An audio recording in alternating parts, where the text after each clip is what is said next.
Oilersnation After Dark begins now. Is it over yet? It is? We're already dead, Hurricane, so just stop it. Hello and welcome, everyone, to Oilers Nation after another roller coaster night and another absolutely crushing defeat, man. Normally, I am never at a loss for words. I think if anyone knows me, I don't think you would ever describe me as quiet or reserved. And right now, I am legitimately fucking speechless. I don't have any words. I don't know what to say to the entire fan base. I have no idea how to make this better. I'd say just stop watching the games, but no, you got to watch the show, and I want you to be in with me. I will at least watch the games for you, so you can at least be in the chat. Hey, hand up. I'll put myself through painful game after painful game this season, just so you don't have to. But man, oh man, oh man. I was ready to start the show after the first period. I was in the YouTube chat all game long. Shout out to everybody in there today, because we were holding each other tightly for the first 40 minutes of this game, really. Because that's the thing with the Oilers. Once again, they are dog shit for 40 minutes of that game. And then the last third period, you see them play the type of game that you want them to do. For the first 40, I said, if you ever wanted to watch a beer league team play an NHL team, well, you got a pretty good look at that tonight. Oh, except this beer league team has the greatest player on planet Earth on it. I see it here. This is giving Decade of Darkness vibes. This might even be worse than Decade of Darkness vibes because of all the hope and belief I've had. We've got Jay with us today, and we were the Kool-Aid dealers, the pushers of the Kool-Aid. But I think I speak for everyone when the big question after this game is, what is Mark Spector going to ask Connor McDavid after this one tonight? Hello and welcome, everybody. I am Aaron Bordato. I'm going to be guiding you through whatever that was tonight. And I'm joined by the man, the one, the only, the man who built the place. Let's bring him in. I see him from home. Jay Downton. Jay, I think that you and me are honestly two of the more or most optimistic fans here at the company.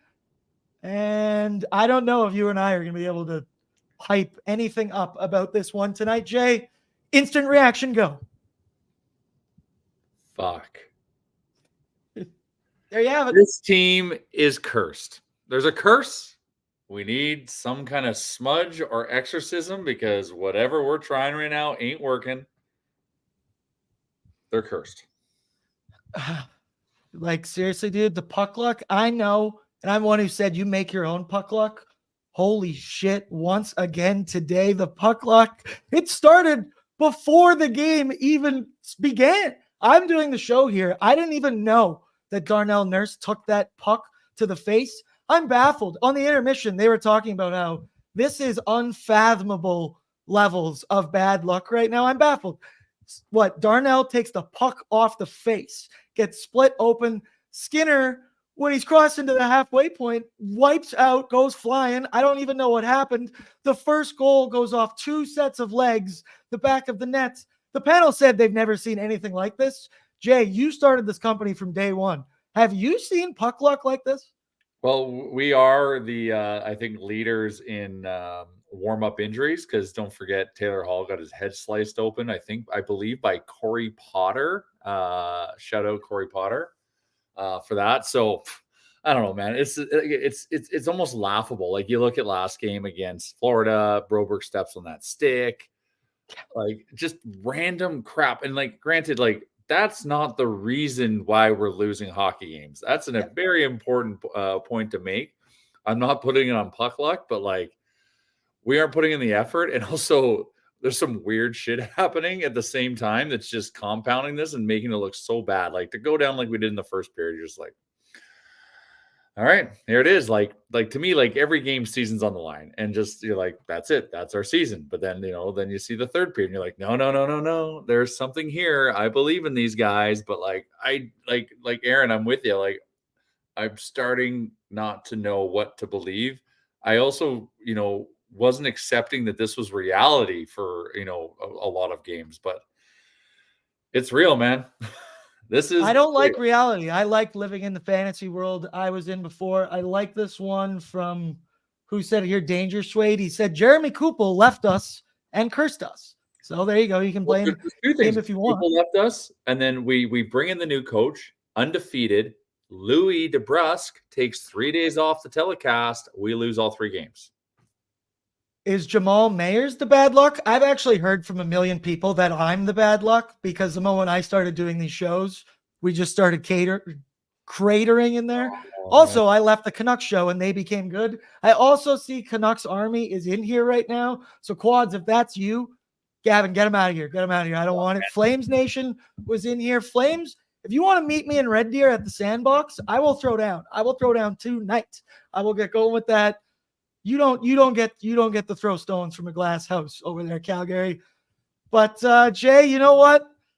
Let's just get right into it. Let's get into the scoring summary brought to you by Crown Royal. Let me tell you, this has Crown Royal in it. It was 3 goals in, and I went, okay, I'm drinking tonight. I was wondering if I was going to let it fly tonight. But then, as you said, the third period comes along, and that's the type of team that I want to see. They came out in the third, guns a-blazing, throwing everything at the net, everything in the middle of the ice. Is that news to them that you score goals from there? Like, they get in these crazy pressure situations, and they can't score, or they come shot out of a cannon, and they can only get 2 when they could have had 5. Like, it's like, oh, man. All right, so it's brought to you by Crown Royal. Crown Royal is the best. If you have Crown at home, drink it. You might get extra angry tonight like I am, but we're going to try and keep this one on the rails just a little bit, because if we didn't get that third period, I was going to come on here and put heads on sticks and start parading them around, saying trade this guy, trade that guy, ship this guy, I don't care. But the third happened, and it's just that little bit of hope that keeps you coming back. It's the worst. But okay, so it started out. Oh, it didn't start out good. It was, 9 minutes into the game, point shot from Chatfield. It gets tipped by Martinuk's stick, I believe, or his leg. Gets tipped again off Fast's leg, and then he puts it home. We touched on that one, Jay. That's just shitty puck luck. That's just, that one is what it is. I don't put that on Skinner. That's just a bad play.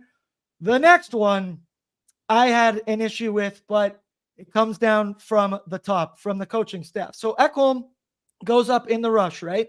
He gets up there. That's what Knob said. He wants his D-men to do more of that. That's why Kulak was supposed to be raised up the lineup.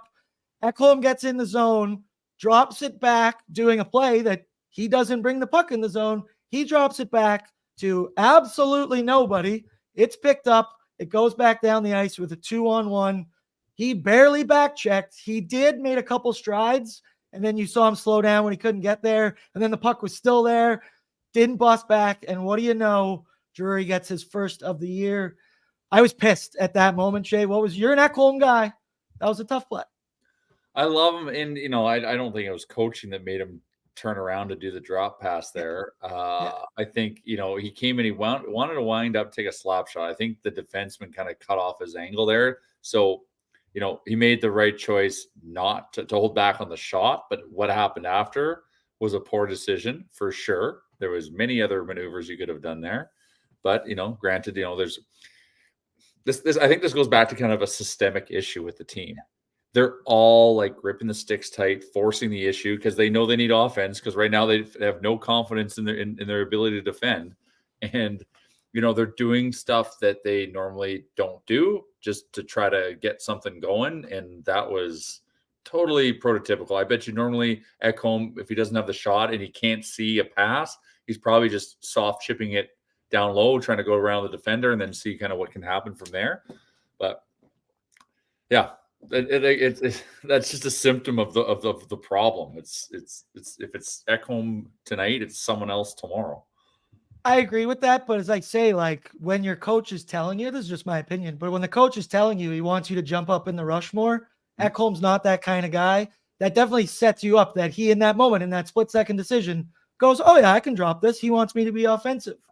Newsflash, not really that offensive of a player, but hey, that's not the reason we lost the game right there. There's plenty of reasons to go with. Continuing with the Crown Royal scoring summary, It went from bad to worse as Broberg for the third goal for the Hurricanes. Broberg, and it felt like the entire team was up in our end, up against the boards, battling for a puck. Just no real urgency right there. No real want it factor. I don't know how you lose that battle down there. Somehow the puck squirts out in front of the net to an untouched leading goal scorer, I believe. Oh, wait, no, that's Teravainen. Sorry. And he pokes it home, gets it in. That one was crushing as well. Jay, do you have any thoughts on that one? It wouldn't be an Oiler-Canes game if Teravainen didn't score against us. That's just absolute like gravity and taxes and death. It is almost a certainty every time that Teravainen is going to find his way. So yeah, and also McLeod had a soft play on that too, right? Like that's the thing, the urgency and the physicality and like the willing to want to battle in our own zone is non-existent. And like you could fast forward, and I know we're going through the goals. There's another goal where, and we'll get to it, where it was just letting a guy stay in a high danger, walk into it untouched, get the puck, and then score. So anyways, I'm getting ahead of myself. But the fact that, there's no battle in our own zone right now, man. There's none. There's no nothing. I always say if I don't laugh, I'm going to cry, because this show might just turn into 45 minutes of me crying one day, and we're going to do it together. We're going to get her going. But continued, got even worse in that first period. McDavid gets tripped. Well, tripped, at least I thought. I think McDavid thought too. Behind their net, puck goes back. Everybody's kind of down low. Puck goes back up the ice so fast. Seth Jarvis goes down the right wing, shoots a very, very savable shot. You cannot let that one. It goes through Stuart Skinner. I think everybody in Edmonton, an Oilers fan around the globe, said, get that man out of the net right now. He doesn't have it tonight. You just simply, in a 3-0 game, like they're not all his fault. You cannot allow that to beat you from all the way out there. It's baffling. Well, Mark Messier might disagree with you, but yeah, like you need a save. Like we're already down big time, and we need a save. That was a shot from distance, and I get it. Like these guys are good. Seth Jarvis is a good player, so we can't you got to respect the fact that he probably saw an angle in a hole and he took a shot and it went in. But like, man, like those are those instances where we need a goddamn save. It's been a theme all season long. Cal Pickard goes in the game. To be honest, I thought he was borderline great. I thought he made a ton of saves. Pickard's net right now, and tell me, like, prove me wrong. It is his until he starts failing. He did not do anything wrong. He had some big saves again, even though despite us giving up some high danger chances. Like I thought the game against Florida, he was phenomenal. Like, yeah, he let some in. There was one bad goal for sure that he let in, but like the rest, like he made some like 5 bell saves like on the reg during that game. So it's his net, man. Stuart Skinner's got to still figure it out on his end. Like I believe that he can, but like it's you can't have him figure out while we're playing hockey games, especially must-win games. So nope, Pickard's done everything. He's done everything to get my confidence to at the end of the day, it's not my decision, but I feel confident with him taking the crease for a little bit here. I think he would have the players' confidence as well, maybe just by process of elimination, because Stuart Skinner definitely doesn't have the team confidence right now, or at least I would assume so as much. And Cal Pickard made saves. Gavin, can you make a little poll and throw it in the chat of would you go with Pickard next game? I'm very curious to see. I see some people in the chat here. Pickard made 4 massive saves. Pickard everywhere. He made one there in the third period when he went across the ice, toe save right in front of the net.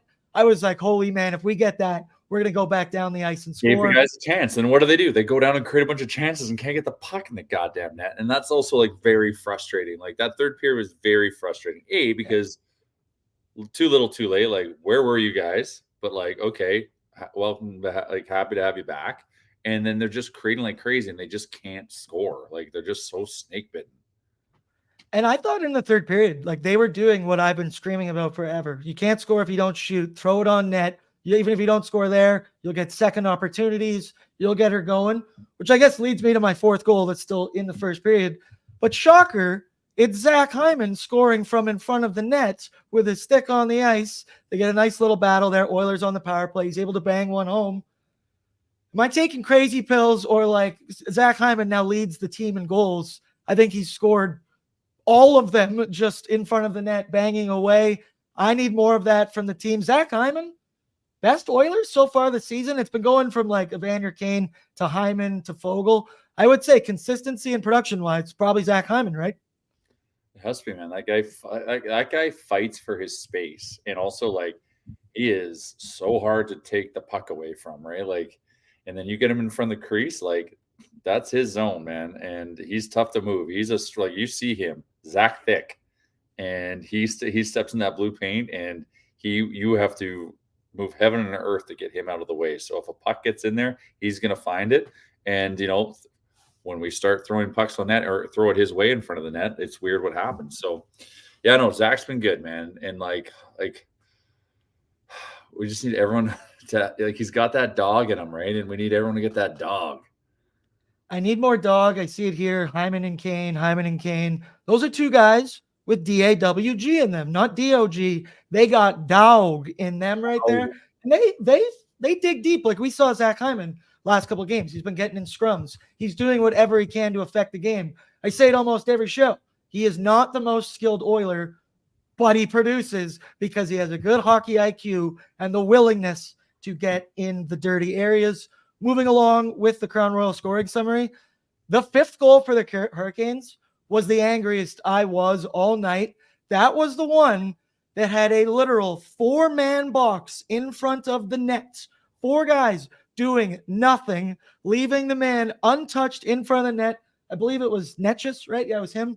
He able to get the puck in front. I believe he got a shot, got his own rebound, and was able to bury that one. I saw Gregor on Twitter losing his mind about that.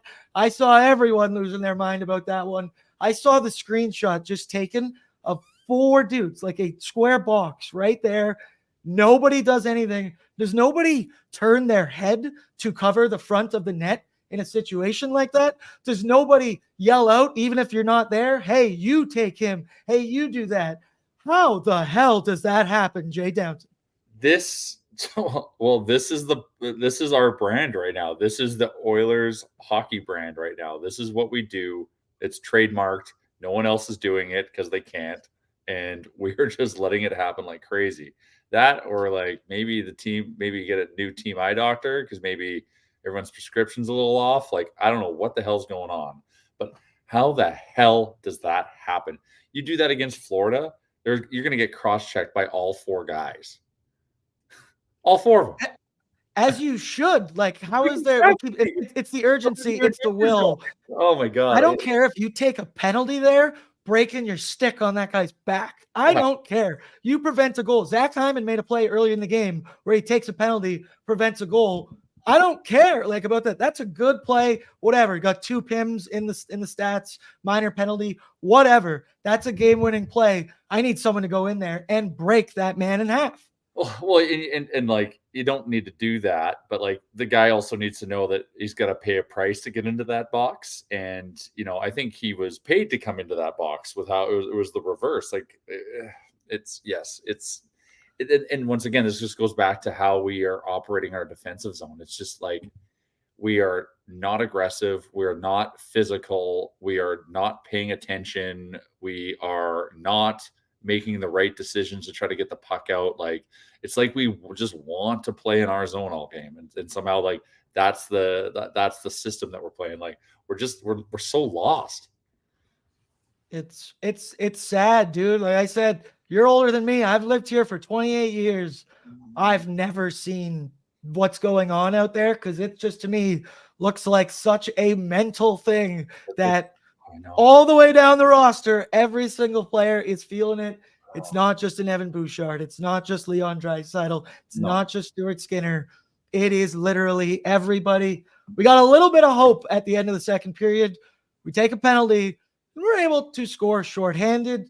Legit question. I don't know. Somebody look it up. Do we have more shorthanded goals than 5-on-5 goals this season? Because it kind of feels that way at some point. I know we probably don't, but man, shorthanded, we've been putting the puck in the net, Jay. Yeah, was that our 3rd shorthanded goal? I think so. Oh man, I know we obviously have more 5-on-5 no, goals. but like It's just a joke, but I bet you it's funny how like kind of close it is.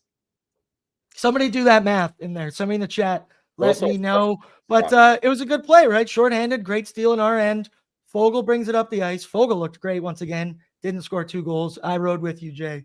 Too bad. And he drops to McLeod, who I'm a guy. I was ripping McLeod on pregame and makes a great dipsy doodle move. That's all he tends to do. Throws it out in front of the net. Ekholm's right there, and he's like, okay, I'll tap this one home.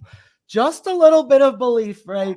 And you gotta love how like they're killing a penalty and Ekholm's jumping in, right? Like you gotta love it. Obviously, they're feeling the need that they got to get some goals. So yeah, no, that was obviously always a positive, and also that should have in the first period there when he had that Nuge Derek Ryan, which just seemed to be a penalty killing threat on when it comes to scoring shorthanded goals. Again, coming down, I felt like there could have been a penalty called there. Like there's a bunch of weird stuff going on there, but anyways. Here, okay. I'll continue the scoring summary. In the last 4 games, I'd like to know like what our shorthanded goal versus power play goal ratio is, because our power play has been stinky. Something's wrong, man. Something's wrong. And like the fact that when I see PP2 jump over the boards and I get excited and I'm like, yeah, okay, there we go. There's a huge problem right there. And that's one I don't have an answer for. But third period comes around, dude. From the get-go of that period, it was the Oilers period. We dominated pace of play. We dominated in their end. We physically were dominating. We were throwing everything on net. We're getting opportunities. And would you guess it? It's Zach Hyman once again. Backhander throws it. Look, Connor has like the puck over there. Just throws like a no-look backhander on net. Good things happen. Can't score if you don't shoot. Maybe that's not necessarily a shot, but you're putting it into a high-danger area. And there's my boy, Zach Hyman, once again, stick on the ice, ready to get it done. And then, Jay, after that, it was chance after chance after chance. It felt like for the Oilers, just gripping sticks. It was tough. We played great, and that's the thing is that's the style of play we were looking to see. They said it, Jamal Mayers on the broadcast was like, you can tell they're not thinking right now. They're just flying. They're just playing hockey, little loosey-goosey. I think that's more of what I don't know. That's what the Edmonton Oilers of yesteryear, of last year, I felt like played like. Would you agree with that? Well, like they were playing with confidence last year. Like, yeah, they're just going out the line and ripping it. And I think, getting that momentum, once they had momentum, they felt the confidence to kind of that they could fly. And what Zach scored with like 4 minutes into the period or 3.5 minutes in the period, but like they had like 3 really good chances before that they hit that post and you're like, how the hell does that even happen? But then, yeah, Zach gets that goal, which is great. And, when it's Connor McDavid, he's not just throwing that blindly. He knew exactly what he was doing. And he knows his dog, Zach, if he gets it in the blue paint and Zach's in there, that he's going to fight. And there's a really good percentage chance that he's going to get that behind the goalie, which he did. Yep. And then there was an empty netter by Brent Burns. I'm seeing people here in the Facebook chat saying that at 1930, Oilers Nation, look at 1938 of the third period. The Oilers scored a fourth goal. It was clearly in the net.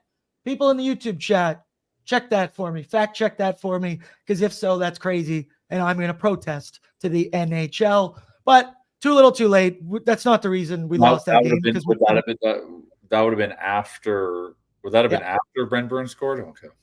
Yeah, so exactly. We're living in a fantasy world there. Let's not put it on that.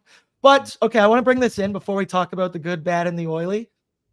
The reffing tonight. I'm not a guy who bitches about the refs really ever, and I'm not going to. But one thing that I noticed today, let me know in the chat if you noticed this. I've never seen a ref or linesman, whoever drops the puck, I've never seen a guy throw more people out of the faceoff dot today. It was crazy. It was the whole game. Sometimes he was throwing both guys out of the draw. Jay, what the hell was up with that tonight? Did you notice that? Have you seen that bad in as long as you can remember? Because I can't. I don't pay attention to reffing too much, but like you're right, it was noticeable that it was happening a lot. Aside from that,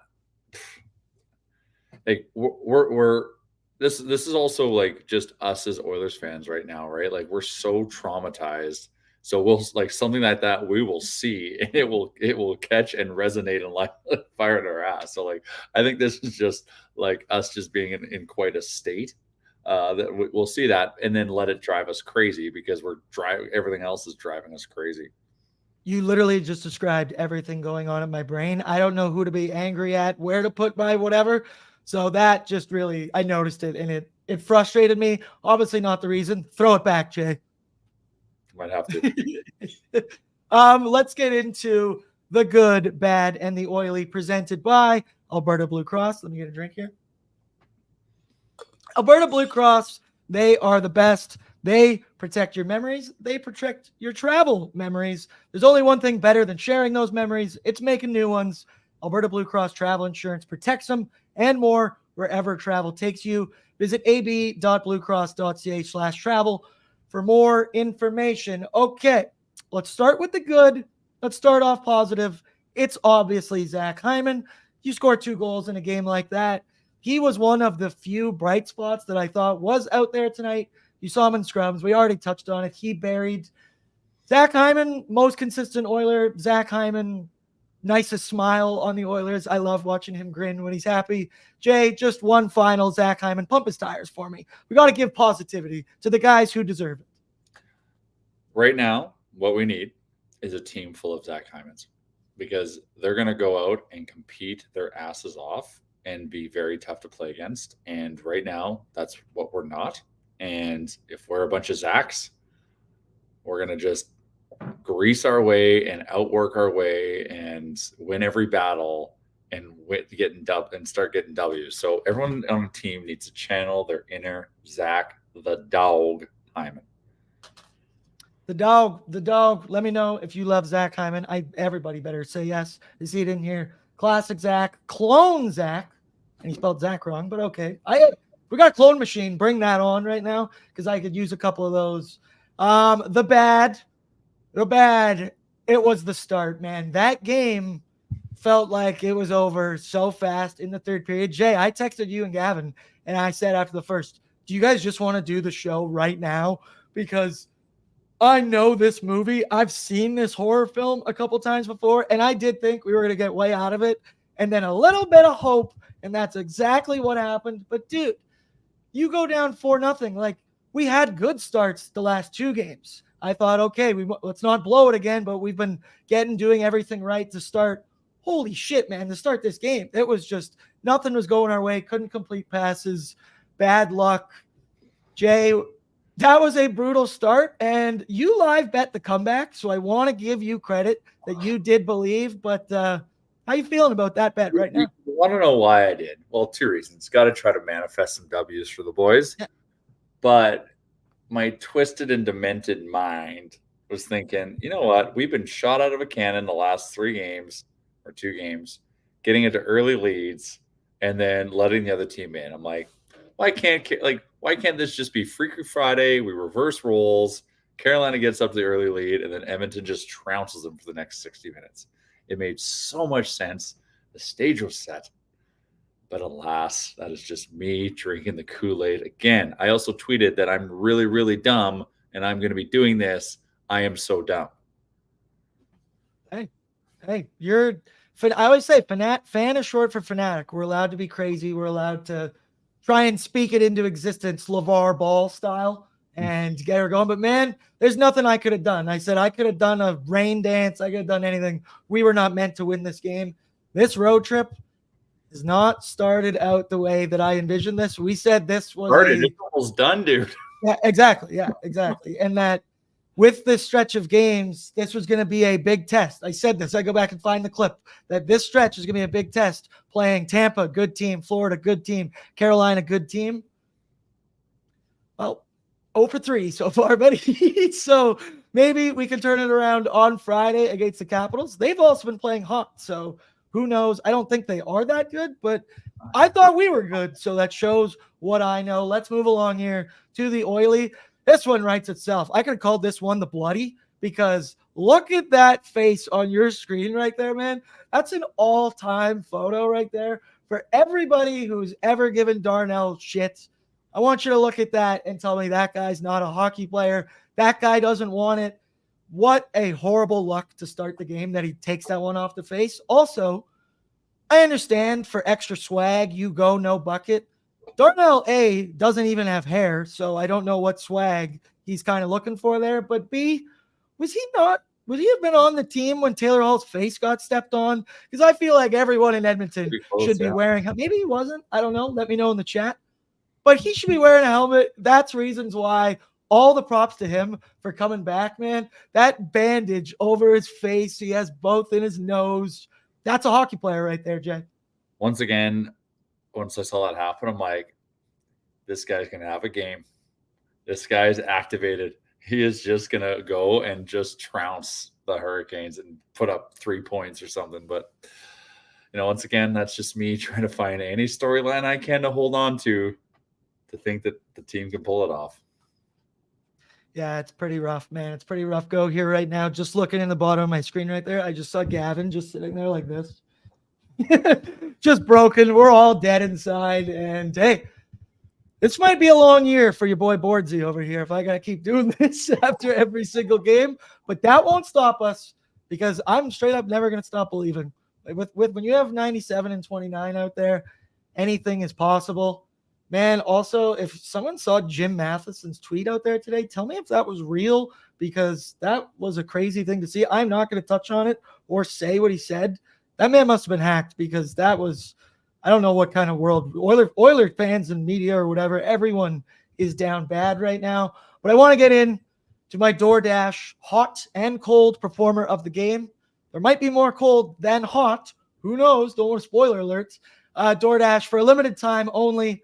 Our listeners, our viewers, you sitting at home can get 25% off and 0 delivery fees on their first order of $15 or more when you download the DoorDash app and enter the code J, point upwards, all capitals, Nation25. You see it. Boom, boom, boom, boom. Wait, yeah, that way, right over there.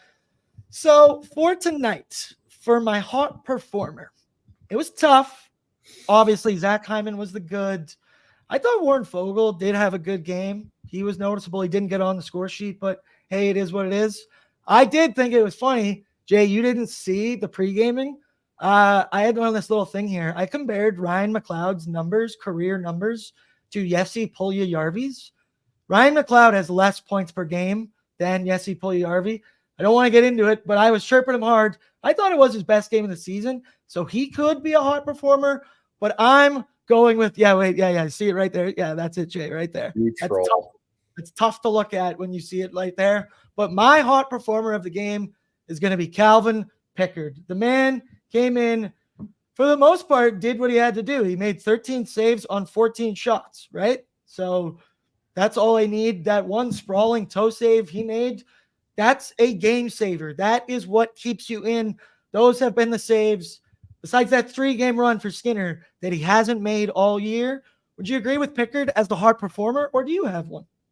No, 100%. Like, it's Calvin's net, man. He played, and granted, we're not getting results, but like he's playing his ass off between those pipes, and he's making big saves. We're just allowing him to get shelled and get a lot of high danger chances put it on against him, where not even the best goalie can save all of them. So, the fact that his save percentage just starts with a 9, that's all we need. That's all we need. You and me both, Jay. I think we say all the time, I don't need crazy goaltending. No. I just need 9 and 3 goals or less against. This team should be able to score 4 goals for the most part every night. I'm not asking a lot, am I? Like, I really don't think I am. We can't. That can't be our brand. We have to be able to win the 2-1 game here and there. But yes, I agree. Yeah, I see some people in here. My boy Pickard. Lance said my hot performer is Bordsy for doing this every single game. Yeah, I need some props from people in the chat here. This is getting more difficult and difficult. I sat there after like the second, just like, man, I'm literally speechless. Like, I was like, I do not know what I'm going to say. And then I get in this chair and I'm like, oh, I got a lot to say. Okay, I got a lot to say. And if 300 of you want to listen, hey, bring it on. All 300 of you, smash the like button.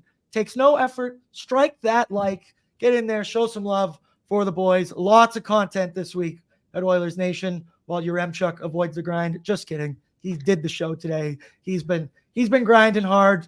I want to bring in our other man here because he's here behind the scenes. He looks super sad and dejected. There it is, Gavin. Man, I guess we're gonna start with first. How you doing? And then, do you have a hot performer? yeah, you kind of saw me behind the scenes. I was kind of looking down. I'm kind of defeated as both of you guys, but it sucks to say we're kind of getting used to this feeling, which I hate to say. But a hot performer, I got to give a little bit of love to the Oilers penalty kill. They were 5 for 5 again today. I was looking at the past couple of games too. They're 8 for their last 9, and obviously that's one of the things they really struggled with throughout the season. I was kind of looking back too. They were 27th in the NHL in the penalty kill department, so at least they're figuring that out. So I'll give a little bit of love to the Oilers penalty kill. Other than that, Aaron, I got not a whole lot after tonight. Yeah, really, everybody here in the chat too. Like, I'm not seeing much for hot performers. It's really just it was hard. I kind of did dig deep, but yeah, the Oilers penalty kill is probably the only thing I got. All right, you guys hit Pickard, so I got to go somewhere else. So I'll give a little bit of love to the Oilers penalty kill because that game definitely could have got that game could have got out of hand pretty quickly if they were able to pot 1 or 2 on the PP. And they were able to score shorthanded. So yeah, shout out the penalty kill. Yeah. My other maybe hot performer, Jay. Let me just pick your brain with this. I said this last game. What are your thoughts of Jamal Mayers calling the games? You think he's good? I like his breakdowns in the game. I feel like he sees the game differently. Very, very simple. We're 0-3. Shoot him. I'm sorry, Jamal. I respect you, but you cannot be on our telecast. Bring Louis back. Fair. I mean, I don't make the rules, but yeah, facts are facts. Business, man. It's a result-driven business. He's not bringing us the results. I don't care if his takes are good and his IQ and perspective of the game is elite. It's not bringing home W's. So go back to Toronto, bud. The results speak for themselves. Ken Holland's next move going to be firing the broadcast crew. Maybe that's the next thing down the line. Because right now, I'll try anything. So let's talk about Ken Holland. Let's. Okay. So do you think they're still in a mindset that they think they can make the playoffs this year? I hope they're in that mindset. They better be in that mindset. That's what they get paid to do. Players. This is like for sure. This is the executives. This is quote unquote our window, right? And like it sucks to say, like that window might be closing, especially with Dry going into his contract here next year, McDavid the year after that. So yeah, like I 100% hope this is still a win now mode because this is our window. We have 2 of the best players in the league. So yeah, I know we're only 18 games into the year now. So my hope is, yes, we are still planning on making the playoffs this year. So then we need to make some moves. Yes. Like we don't have a choice. Like this roster isn't getting it done. For some reason, they're not fighting for each other and playing hard where they need to be. We're seeing glimpses of it here and there, but like we're also seeing what our holes are. And I know you can't fill them all, and don't clip that. But we need to go and start addressing this piece by piece right now. We can't wait. We need dubs so bad. And sitting back and just saying, oh, I just think they're going to start playing better. They're just going to all come together and gel. Well, that's not fucking working right now. So no, we need some intervention because that sparks teams. I know, like we did the Woody firing, and everyone can say, well, he came out hot, Coach Garlick, and now, we're sliding. I don't put that on Coach Garlick. That's strictly on Jamal Mayers. And now let's start addressing the roster. Yeah, I couldn't agree more because, like, all throughout the year so far, we've had those quote-unquote sparks so far. The Heritage Classic, that was supposed to be the spark for the Edmonton Oilers. Even that Dallas game where we should have won, we obviously didn't get the win, but that was almost a spark. But bringing in Gagne, that was supposed to be a spark for us. So I agree with you, Jay. Ken Holland has to make a move, and we have to make that move now before, quite simply, it's too late. Because, yeah, if we keep waiting, then we're out of the playoffs. Then what? Then you have to think about selling. Yep. And we all know the stats. American Thanksgiving, if you're not in, it's very hard to make it in. Well, check your calendars, people, because tomorrow morning, it's American Thanksgiving. And my confidence level is dipping every single day. It's not getting better, but okay. So we need to have some cold performers as well. I'm going to let you guys go first. If you have one, Gavin, you got a cold performer for me? Yeah, I was just kind of looking through the underlying numbers, and I was kind of one thing that really stuck out to me was the Kulak and CC pairing. So I was looking through the numbers throughout the game. They played 539 together and 5-on-5, which was the third highest among Oilers D-men. And then they actually led the Oilers in on-ice times goals against at 0.567. They allowed the most shots attempts among all Oiler D pairings, and also the most shots against amongst all Oilers D pairings. So just the Kulak and CC pairing was not added tonight at all. Jay, any cold performers? Yeah, Kulak had a visibly rough night. There's that goal, the Jarvis goal where Jarvis sneaks in behind Vinny Desharnais. Yeah. You could almost put that on Kulak because Vinny's looking and addressing the puck carrier. Kulak watched Jarvis come and didn't do anything about it and let him sneak in behind Vinny. Like, yeah, you can put that on Vinny, but like you can put a lot of that on Kulak. And so like just missing reads and just, being part of some of those goals were just like, how do we let that happen? Like he was on the ice for a lot of that stuff. So I know, Aaron, you don't want to hear it. So maybe just earmuff that, but that would put Kulak in. Yeah. Hey, I'm an honest man. I'll call a spade, hand up. No, he was ass tonight. He was not good. I talked a lot of shit saying that I thought this was going to be his game, stepping up in the rush. I see it in here. The Kulak CC pairing, that ain't it. I can tell you that right now. That one game definitely was not was enough for me to watch that one. TJ here says Kulak cannot handle more than 10 minutes. All right, settle down. Okay, all right, settle down in here. All right, now we're getting crazy in here. Don't make me put you in timeout. Wasn't CC supposed to be in the third pairing, and it was supposed to be Kulak Ekholm or something, or Kulak Ekholm? Yeah, it was supposed to be, and then today. Yeah, and then Darnell Nurse took that puck in the face. He wasn't on the bench to start the beginning of the game, so I think that messed a little bit of everything up. And you kind of go from there. Easy fix. Okay. We were doomed from the start, as we keep saying. We were doomed from the start. Those are your hot and cold performers brought to you by DoorDash. I want to give another quick plug here for the Nation Gear Black Friday sale, Jay. We got some new stuff going on. Unleash the darkness with the Nation Gear Blackout Collection. Embrace the bold and gear up with the all-new styles of our exclusive line, only available for a limited time. So be sure to buy those things. Get your deal. Get your stuff. Support the boys. We all got to rally together as fans, and you at home can help by wearing more stuff. Oh, my hat's my Oilers Nation hat. I can't reach it over there, so I can't show it off. Oh, it is literally that hat. There you go, Jay. Yeah, we have a and like I said, our blackout line. So what a good time to launch a darkness line when we're all just in the pits of the darkness right now. So it is the line to launch that resonates, that hits you right in the feels right now. And once we put it on, we'll start rising from the ashes. We also have our We Are So Back t-shirts. So if you want to speak that one into existence, those ones aged a little. We will be so back. There's still time. Yeah, there's a time and place for that shirt. We had the time. There was the place. And if you want to do it to manifest, I am all in. That's why I live bet the comeback. But also, if you want to wait 2 weeks and us, be back on the rails, then that's cool too. Many of options on nationgear.ca. Also on nationgear.ca, our trip, I'm talking about trying to do something that's around positivity and traveling to support the team to hope you get an outcome to help make a trip. Our nation vacation to Arizona. The one thing I'm going to tell you, there's going to be a hockey game played. Who cares about the outcome? We're going to be with so many great people, and we're going to have such a good time. But by the time this trip happens, they will be back on the rails for sure. I can't guarantee that, but that's what I'm going to believe and try to manifest. Yeah, it's going to be a great trip. But the one thing I can assure you, win or lose, this is going to be a hoot. So don't think about how we're doing. Just think about what we're going to do as a crew. Win or lose, We're sitting in the den. We're sitting in the den. It's going to be a great atmosphere. I've only heard great things about their arena. So, yeah, it'll be a trip to remember for sure.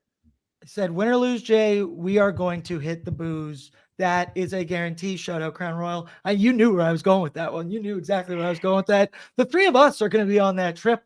Tyler's going to be on that trip. Liam's going to be on that trip.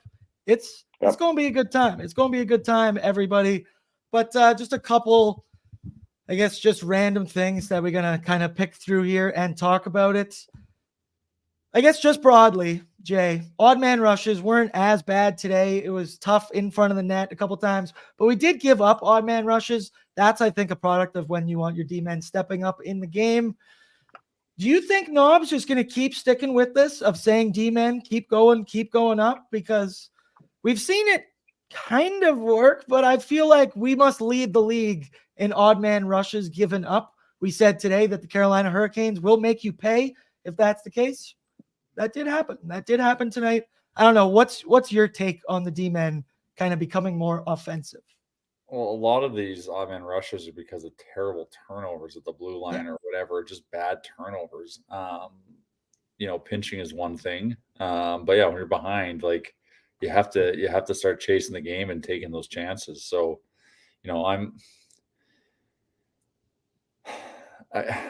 I just want them to be better defensively, man. That's all I fucking care about. Like, be better and tougher in our zone, and sure, pinch here or there, but like, who cares about that stuff right now? That shouldn't even be the focus. Like, defend in your own zone first. Let your forwards do the offense, and if you see a window to jump in and participate, then by all means do it. But until we can figure out the tire fire that is our defensive zone, like, who gives a shit? I agree. Yeah. Gavin, what's your take? No, exactly. I'm just going to kind of just say exactly what Jay said. And there's a reason why we have two of the best offensive players in the league. And that's another reason why we didn't go out and get a player like Jacob Chychrun last year, because we didn't need help on the forward end. We needed help on the back end. And that's why we decided to go out and get a guy like Matthias Edholm. So, yeah, figure it out in our own zone first. Everything else will follow. But, yeah, like I agree with Jay. Like in the D zone right now, it's a complete mess. And our team will not be succeeding if we cannot figure that out. What is our average goals against right now? Here, give me uno momento. It's probably on that graphic there, Gavin, actually. I wouldn't be surprised. Yeah, I can bring it up here too. It's got to be high threes. See, like, my thing on it is, Jay, is like, I like the idea of Knob saying that and whatnot. Yeah, you want to get your guys, get involved, get offensively. We currently are allowing 3.88 goals against per game, which is ranked 30th in the NHL. Which is essentially 4. Yeah. Well, if our mission is to just knock it down to 3, like that doesn't seem like a crazy thing to do, but it should start with a 2, to be honest. But the fact that it's almost 4 is crazy. Yeah. But yeah, like the guys play, like he's trying to like Garlick's trying to get them to feel loose and kind of get the thoughts out of there, because when I said they're forcing it, they're gripping the stick too tight. They're doing things they don't normally do because we're in this major deficit of a record for the season so far. So they just he's just trying to disarm that. I get that, but trust me, I bet you he's saying that publicly, but he's just like, can these fucking guys start playing defense now? Like let's get to work.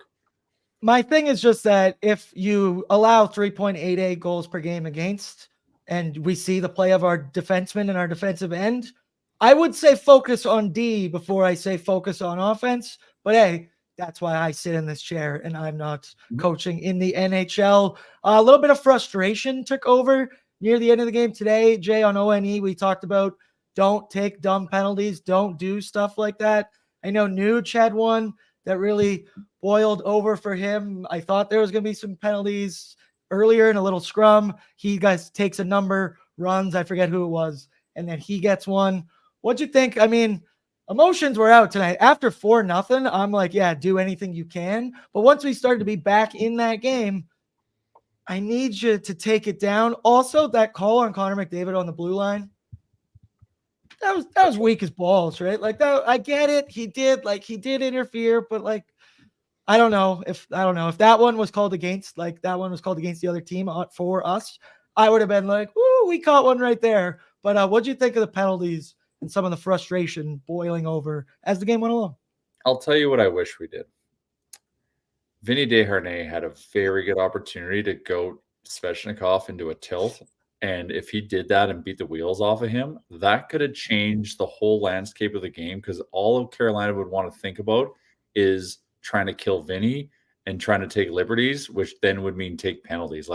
that was such a great opportunity. Even if he took the instigator, like, we kill that 2 minutes all day. You had it right there. One of their star players who was getting it, like, that was a missed opportunity, I think, for me. But yeah, no, the guys are frustrated, man. Like they're like they care, like they want to win. Like you can see it on Connor's face. Like this isn't like acceptable to him, but for some reason it's happening, and they think they're doing the right things to not be losing games, and it's like it.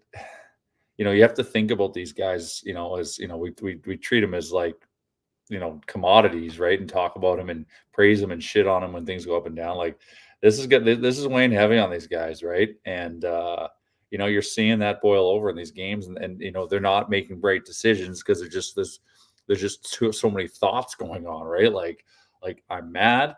I also need to try extra hard, which what the hell? Like they just got to get all that stuff out of their head and just start kind of playing normal hockey. But like that's a process, and that's going to take time. And the shitty thing is we're running out of time. Yep, it's American Thanksgiving tomorrow. So yeah, Gavin, just quick take on some penalties frustration. But the penalty kill was good. So at least there's that, right? Yeah. Yeah, and like I said, that was definitely the one positive I took away from the game. Penalty kills rolling, 8 for our last 9. So yeah, at least penalty kills going, I guess. That's about it. That's right, baby. I want to point this out too. I noticed in the third, hey, this is probably the game I've seen the least fuck Evan Bouchard in the chat right now. So that's true. Vaguely positive. I'll take that. But in the third period, I noticed it. I wrote it down for me.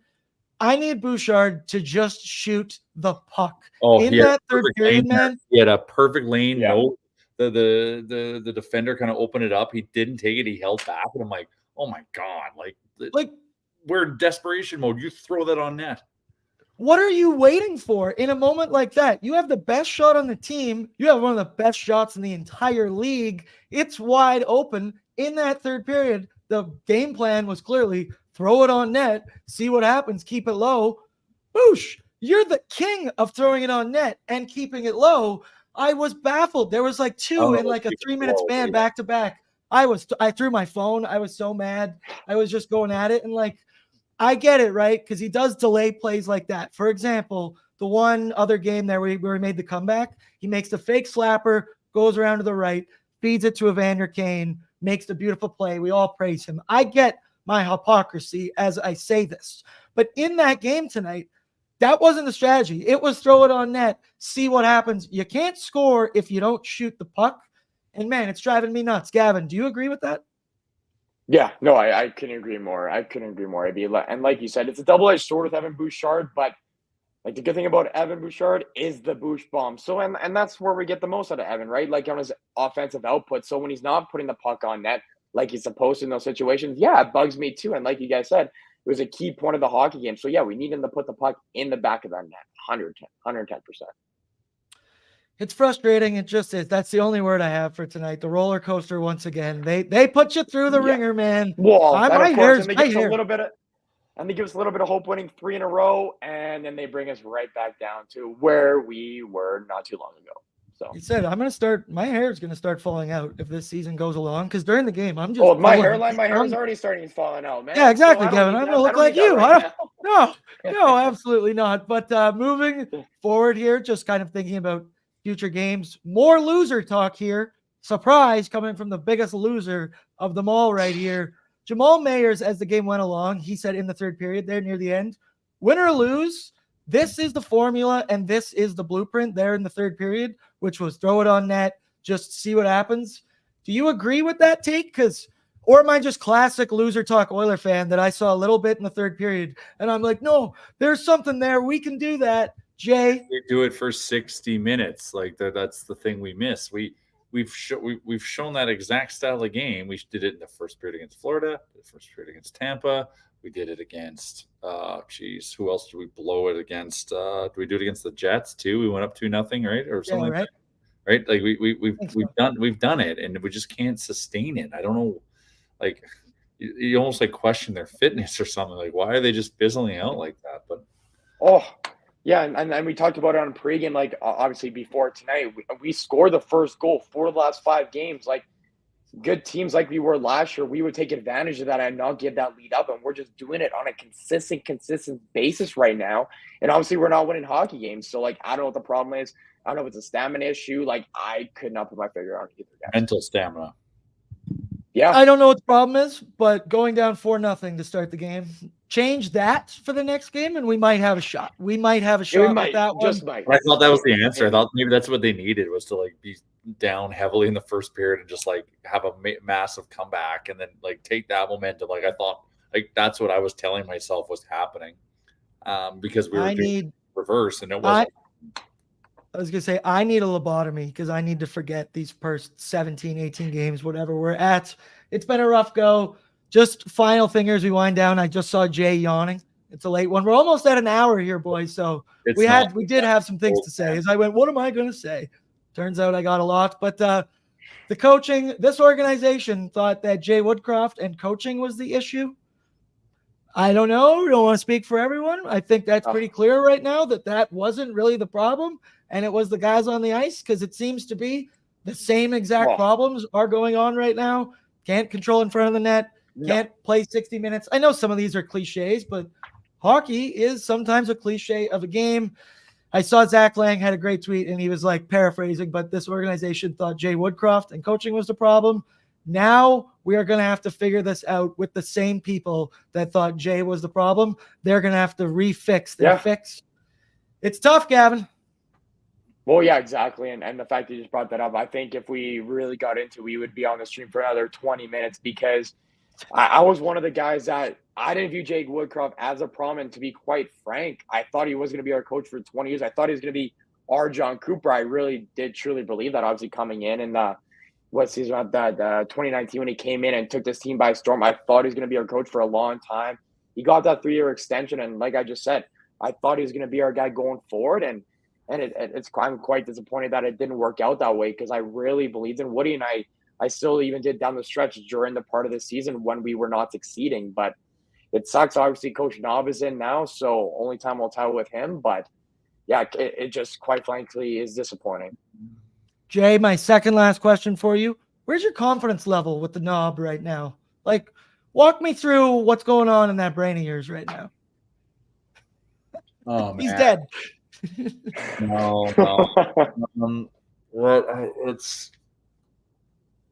It's like you got to give the guy a shot, but like we have no time to give him a shot, and no, it's our window, right? It's so. What do I think of him? Like, remove the Woodcroft firing. Like he's the heir apparent to get an NHL coaching job. Like he's built the resume. So like, remove the emotional fact of letting go of Jay Woodcroft. I was excited about Coach Knob. But he's got some work to do, man. He's got some work to do. So that's my thoughts. Like he's got to get this team playing defense and limiting this 4 goals a game that we're facing right now, because we can't score the 5th goal at the moment. And we're currently demoralized a little bit when we, because we're just these lapses of time where we're just allowing a bunch of goals. We can't mentally overcome that right now. So he's got some work to do, man. Yeah, he does. I see people in here saying everybody that screamed fire the coach is now on Team Woody. Once again, we're not executives. We're not the members. There needed to be a change at that time. We need He needs different players. That's what he needs. Exactly. I think that's what it's going to. I think that it's exactly what it's coming down to at this time. Like and like you said, Jay, we need a change. We need a change now, because, quite frank, we need to be a playoff team, and not the fact that we want to be a playoff team. We got to get there. Like, we have the 2 best players in the league. Like I said, we're running, like, our window's running short. So yeah, the time to make a move is now. My first thought when I think of not making the playoffs is that we won't be doing playoff parties at Greta. And I don't want to live in a world where we're not partying at Greta every 2 nights or whatever, because it was a lot of fun last year. Shout out Greta. You see it on your screen right over there. Boom. We love Greta. They are the best. One last thing that I just want to shout out and plug. It's from our friends at Sherwood Ford, the Giant. This name is such a mouthful, Jay. We might have to change this. Oilersnation's Pack the Nation truck Food Bank Food Drive presented by Sherwood Ford the Giant. That's quite a handful, but it's a great. What's wrong with that? I got it written down here. I practiced that so many times before pre-gaming to say that. But the food banks in Edmonton and surrounding areas are more in need than ever, especially with the holidays right around the corner. Oilersnation and our awesome local partners, their family too. They're going to pack the nation truck. Shout out Sherwood Ford the Giant. As I said, Tyler's not using it. Whatever, we can take it right now. Fill it up with non-perishable food items to support communities' food banks. We'll bring some perishable items and we'll leave them in the car, and then Tyler can deal with that later. Oh, that would actually be hilarious. Oh, I got to figure out what I'm going to leave in your M-Chuck's car now. Yeah, non-perishables to donate. Perishables for Tyler to find later.